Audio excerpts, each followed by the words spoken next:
Bonjour et bienvenue sur Culture Passion, l'émission du pôle culturel de la radio web de l'UTL 65. Culture Passion ou embarquement immédiat vers la galaxie Culture 65.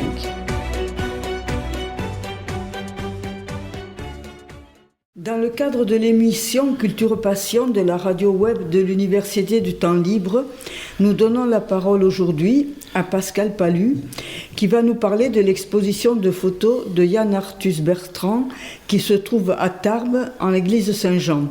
Bonjour Pascal. Bonjour Elise.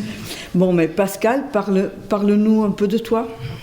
Bon, mais je suis simplement un universitaire à la retraite qui a beaucoup travaillé ces 20 dernières années sur les relations entre l'homme et le milieu naturel, sur la durée, disons. Et actuellement, je suis plutôt engagé en paroisse où je suis animateur de la dimension solidarité internationale. Bon, l'exposition dont nous allons parler, par qui a-t-elle été organisée ? Alors, elle a été organisée à la fois par le diocèse et avec le concours de la municipalité de Tarbes. Alors, peux-tu rappeler à nos auditeurs qui est Yann Arthus Bertrand ? Alors, c'est un homme âgé de 75 ans. Donc, à l'origine, c'est un photographe reporter, réalisateur, disons, qui préside actuellement la fondation Good Planet. Yann Arthus Bertrand avait entrepris dans les années 90 de témoigner par l'image de la richesse et de la beauté de notre planète. Et il avait fait le choix à l'époque de prise de vue aérienne par avion ou par hélicoptère. Et les résultats de ces pérégrinations mondiales aériennes, il avait fait éditer au fur et à mesure de sa découverte de notre planète une série d'ouvrages rendant compte donc de ce parcours. Et alors, si bien des prises de vue qu'il avait pu faire magnifier cette richesse, très vite d'autres visions aériennes montrent beaucoup plus la dégradation de notre milieu. Et donc, au fur et à mesure, en plus, revenant parfois sur certains endroits, il avait pu constater une évolution dans le sens négatif. Donc la poursuite de son projet s'est donc muée en un combat pour sa préservation. Oui, mais je crois que les photos de l'exposition ont un lien avec l'encyclopédie Laudato. L'encyclique Laudato Si. Oui, c'est une encyclique du pape François qui est parue en 2015. Alors le titre, il est inspiré par François d'Assise, dont le pape a pris le patronyme. C'est un travail assez original de la part d'un pontife, je dirais, dans la mesure où, à la différence de beaucoup d'encycliques de l'Église catholique, c'est un texte qui est d'un accès extrêmement facile, qui comporte six grands chapitres, mais à part 2 chapitres qui sont beaucoup plus, je dirais, catholiques, le reste, c'est tout simplement un livre qui se lit très facilement.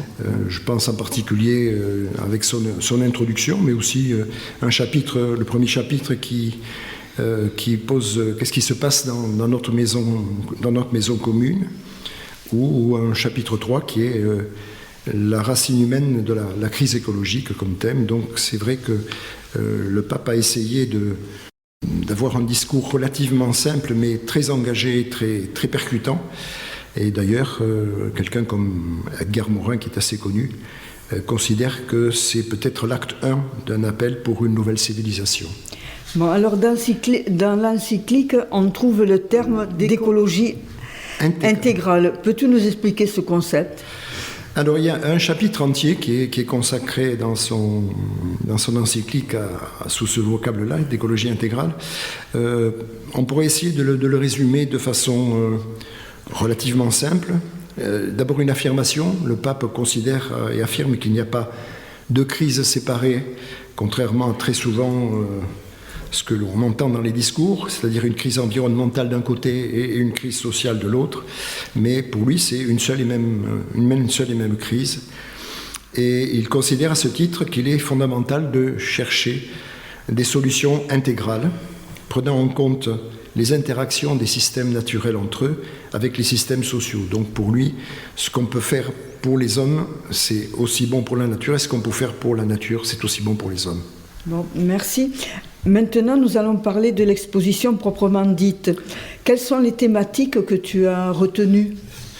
Alors, j'en ai retenu deux, c'est-à-dire un qui est relativement évident et très, très écologiste, je dirais, c'est l'épuisement des ressources, et un qui est beaucoup plus en rapport avec le ressenti de Yann Arthus Bertrand à la lecture de l'encyclique, et bien évidemment du contenu de l'encyclique lui-même, qui est au-delà de l'atteinte à la nature, ce sont les hommes qui sont les premières victimes. La nature d'un côté, mais au fond, ceux qui payent le prix, ceux qui vont en payer le prix, ce sont les hommes d'abord. Bon, alors cite-nous quelques photos qui parlent par exemple de l'épuisement des ressources. Alors, il y a une photo qui est assez classique et assez connue, c'est celle du recul de la forêt amazonienne.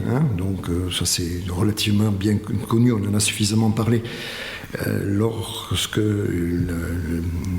la forêt amazonienne a été soumise à des feux assez importants.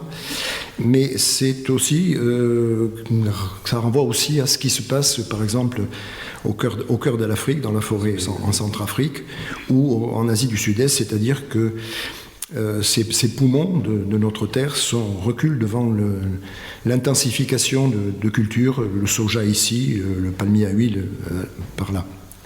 Et puis il y a une deuxième image qui me paraît aussi importante dans cette exposition, c'est cette image d'une photo d'une mine de charbon à ciel ouvert en Afrique du Sud, donc qui est beaucoup plus axée sur la question de l'exploitation éhontée des ressources et qui finalement correspond à une logique économique qui est dominante. Et cette photo d'ailleurs est accompagnée de la part de ceux qui ont conçu l'exposition par ces quelques phrases de l'encyclique du pape François. On en vient facilement à l'idée d'une croissance infinie ou illimitée qui a enthousiasmé beaucoup d'économistes, de financiers et de technologues. Cela suppose le mensonge de la disponibilité infinie des biens de la planète qui conduit à la presser, le mot étant volontairement entre guillemets, jusqu'aux limites et même au-delà des limites. Voilà, donc ces deux photos illustrent bien finalement cette volonté d'exploiter les ressources jusqu'au bout. Il y en a une des photos qui est très connue depuis très longtemps, c'est celle d'une mangrove en Nouvelle-Calédonie, au milieu de laquelle se dessine un cœur. Donc c'est pour ça qu'elle a fait beaucoup d'effets. Et cette photo nous rappelle que finalement, partout dans le monde, ces milieux humides, comme les mangroves, reculent sous la pression humaine, alors on sait très bien que c'est dans ces milieux humides, que se trouvent les plus grandes richesses en termes de biodiversité. Donc si la nature doit repartir quelque part suite à la déprise de l'homme, il faut s'attendre, il faut espérer que ça puisse partir de là. Je voudrais ajouter simplement une photo qui me paraît un pied de nez à cette atteinte au milieu naturel. C'est la photo prise qui représente l'île en forme de palmier qui a été créée artificiellement à Dubaï et qui est accompagnée du commentaire suivant du extrait de l'encyclique. L'anthropocentrisme moderne, paradoxalement, a fini par mettre la raison technique au-delà de la réalité. Parce que l'être humain n'a plus le sentiment ni que la nature soit une norme valable, ni qu'elle lui offre un refuge vivant. Et ensuite, il y a les effets aussi sur la population. Oui, il y a une photo qui est, à mon avis, extrêmement poignante. C'est celle de cette femme, vue d'avion, qui tire un petit filet au milieu de l'étendue vaseuse d'un delta au Bangladesh, lequel Bangladesh est de plus en plus condamné par la montée des eaux. Elle tire un petit filet dans l'objectif, au milieu d'une marée de vases, éventuellement de capturer un poisson pour nourrir sa famille. Il y a aussi l'immense bidonville de 100 000 habitants sur la côte du Nigeria. Le Nigeria qui est un pays riche de pétrole, mais où finalement une grande partie de sa population, en particulier dans la capitale, vivent dans des conditions très difficiles, puisque tous ces gens vivent sur des pilotis, là aussi, au risque de voir la montée des eaux. Et finalement, ce qui est important, à la fois pour Ignatius Bertrand et pour les papes, c'est que dans tous ces processus d'évolution négative de la nature et de piège de la nature, ce sont toujours les plus pauvres qui paient le plus lourd tribut. On peut voir aussi deux autres images qui sont intéressantes, c'est celle de ces communautés Maasai au Kenya, qui ont été d'une certaine façon sédentarisées de force pour favoriser à la place, sur les terres de leur réserve, la culture intensive du maïs, ou cette image des Burkinabés, du Burkina Faso, qui dépendent de la monoculture du coton. C'est un très gros producteur de coton dans le monde. Monoculture qui permet de faire rentrer des devises dont le pays a besoin. Et dans ces deux communautés, Maasai au sud ou Burkinabé au nord de l'Afrique, elles sont totalement dépendantes des marchés mondiaux sur lesquels elles n'ont aucune prise. Donc l'avenir du maïs comme l'avenir du coton ne dépend absolument pas de ces gens-là, mais de marchés extérieurs. Il y a aussi, je crois, nous avions vu ensemble ces jeunes filles qui, à cause du réchauffement climatique, doivent aller chercher l'eau de plus en plus loin. Hein.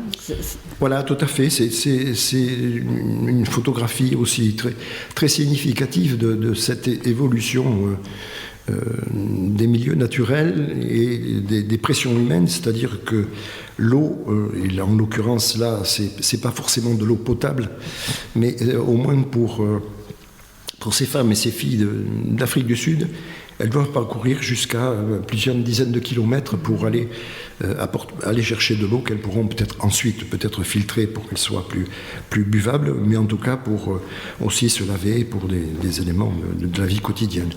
Et ça, c'est pas simplement le seul problème de ces femmes, c'est un problème qui va devenir de plus en plus général à l'échelle de la planète et va donc amener beaucoup de populations soit à bouger sur de faibles distances, à se déplacer, soit tout simplement vont contribuer à ce qu'on appelle désormais les migrations climatiques. Oui, et dans le cas de ces jeunes filles, elles ne peuvent plus aller à l'école, puisque c'est elles qui, dans la communauté, je crois, se chargeaient d'aller chercher l'eau, et du fait qu'elles doivent marcher beaucoup pour aller chercher l'eau, elles ne peuvent plus être scolarisées. Oui, des activités comme ça quotidiennes deviennent tellement lourdes que finalement ça oblitère beaucoup de choses dans la vie de ces gens-là. Bon, mais cette maison commune ne nous appartient pas, nous devons la transmettre à nos enfants. Et là, je crois que tu as noté deux exemples. Oui, il y a une vision, d'ailleurs, qu'évoque le pape lui-même, qui est une vision plus matrimoniale, mais au sens humain du terme, c'est-à-dire il y a une photo magnifique de cette ville au Yémen. Alors, c'est des immeubles serrés les uns contre les autres, ce sont des bâtiments en pisé, donc en terre, et qui sont magnifiques parce qu'elles sont peintes avec des couleurs très très chatoyantes. Et ce patrimoine culturel du Yémen se trouve désormais en survie, puisque d'abord le pays est en guerre, donc tous ces immeubles peuvent être bombardés, mais surtout, du fait de la guerre, il n'est plus possible à ces populations d'entretenir des murs. Ces immeubles sont victimes, sont les victimes des effets des rares pluies, d'autant plus violentes à l'heure actuelle, qui les érodent. Alors, cette photo est illustrée d'ailleurs d'un petit commentaire extrait de l'encyclique qui dit que l'écologie suppose aussi la préservation des richesses culturelles de l'humanité au sens le plus large du terme. Et puis il y a une photo, peut-être on pourrait terminer, il faut quand même donner quelques visions positives, quelques espoirs. Il ne faut pas se battre la coupe à un point trop important. C'est celle de cette communauté indienne qui vit sur une île dans l'archipel de Panama et qui a bien pris la mesure à la suite de ce qui, par exemple, s'est passé dans d'autres points du globe, je pense en particulier en Indonésie ou en Thaïlande, qui a vu arriver, c'est un milieu extrêmement paradisiaque et qui a vu arriver la possibilité d'une colonisation touristique sous forme d'immeubles ou de charters qui venaient les voir. et ils ont choisi de s'y opposer et de défendre leurs droits pour en préserver l'intégrité et la beauté.